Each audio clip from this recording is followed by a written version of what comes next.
Assalamualaikum Ustaz. Saya anak muda yang terkadang pernah melakukan maksiat kepada Allah. Yang tua juga begitu. Lalu bertobat lagi, maksiat lagi, berbuat lagi.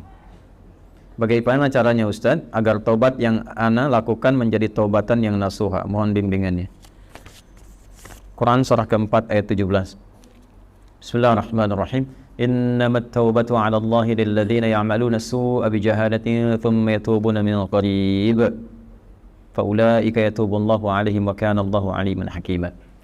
Kalau tobat mau benar itu, pertama ketika menyadari ada perbuatan salah, seketika bertobat. Saya ulang ya. Ketika menyadari ada perbuatan salah, seketika apa? Bertobat. Karena kesadaran tentang kesalahan itu bagian dari kasih sayang Allah yang mengantarkan seorang hamba pelaku maksiat untuk bertobat. Jadi sadar itu pengantar tobat. Pahami itu dulu ya. Pahami. Dan biasanya saking sayangnya Allah, orang yang pertama kali melakukan salah, itu langsung diberikan getaran pada jiwanya untuk merasakan kesalahan itu. Dan menilai bahwa itu salah. Nah itu pengantar tobat. Kalau sedang ada itu, cepat ambil. Karena tandanya Allah masih sayang. Yang bahaya itu kalau melakukan salah, nggak ada tanda itu bahaya. Tapi berdasar perjalanan waktu, kasih Allah itu masih ada. Keadilan Allah menjadikan sebelum dia wafat, ya sebelum nyawanya sampai di kerongkongan, akan ada selalu hidayah Allah itu sampai. Itu pertanda kedua. Jadi pertama dalam diri kita, kedua dari luar. Tiba-tiba dengar ceramah misalnya tentang taubat, kok bisa Anda dengar itu? Nah, itu pertanda kedua. Kalau mendengar yang demikian, cepat ambil. Ya, itu rumusnya Quran surah 29 ayat ke-68. Walladzina jahadu fina lanahdiyannahum subulana. Orang yang cepat mengambil petunjuk dari kami, cepat dia ambil, kami bimbing dia menuju jalan-jalan kebaikan kami. Itu ya. Demi Allah saya katakan, sepanjang berbuat salah apapun, itu selalu ada getaran yang menyimpulkan itu salah. Ya, bahkan ada pencegahan dulu. Nggak percaya begini ya, nggak percaya. Keluar dari sini pulang, nanti coba aja deh, pakai sendal orang lain. Tapi jangan diteruskan, coba aja. Ya, jangan dipotong video saya. Coba, jangan diteruskan. Itu begitu akan dipakai, pasti hati kecil mengatakan itu bukan punya kamu. Itu pencegahan namanya. Begitu dipakai, dipaksakan pakai, nanti di pertengahan ada rasa lagi, kamu salah. Nah itulah pengantar taubat. Ikuti, kalau diikuti istighfar, astagfirullah, balik lagi. Dikembalikan, pakai pada yang kita miliki. Itulah taubat. Ya, jadi itu rumus pertama. Kalau sudah ada rumus pertama itu istighfari dulu.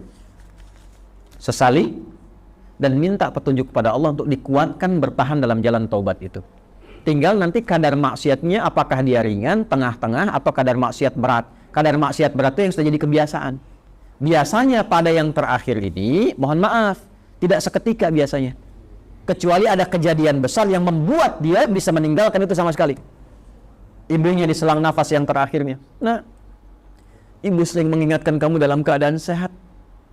Sekarang menjelang kematian pun yang ibu rasakan, ibu ingatkan lagi. Apakah dalam keadaan ibu yang sudah sekarat ini mengingatkan kamu belum mau tobat juga? Maka dengan keadaan apa lagi mesti ibu ingatkan engkau? Bisa. Atau ibunya sudah meninggal, mengeluarkan wasiat, tulisan. Ya, diantaranya menasehati anaknya yang tidak pernah mau dengar untuk mendengar. Biasanya itu lebih kuat. Makanya disebut wasiat, pesan yang kuat, yang terasa lebih kuat dibandingkan dengan saat masih dalam keadaan sehat. Karena itu disebut dengan apa? Wasiat. Ya, wasiat itu bukan sekedar tentang harta. Ada wasiat terkait dengan kebaikan-kebaikan ibadah. Contoh Quran surah ke-2 ayat berapa? 133. Wasiat Nabi, ya, siapa? Yakub alaihi salam kepada anak-anaknya. Ya.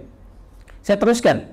Maka teman-teman sekalian, Bapak dan Ibu sekalian, kembali kepada pertanyaan yang telah disampaikan ini. Kalau Anda kebiasaannya yang berat, misal sudah tobat, dilakukan lagi. Tapi biasanya kalau sudah tobat, kadarnya lebih ringan. Maka rumusnya apa? Tobat lagi. Terus tobat lagi.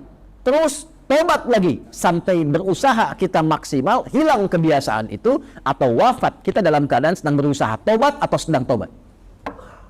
Maka itu punya nilai di hadapan Allah Subhanahu wa Ta'ala.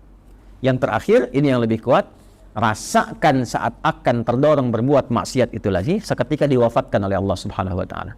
Itu yang paling kuat. Misal sudah tobat pengen maksiat lagi, rasakan saat maksiat itu wafat. Itu yang paling cepat mencegah dari perbuatan buruk, sehingga insya Allah dari salah bisa berpeluang menjadi saleh.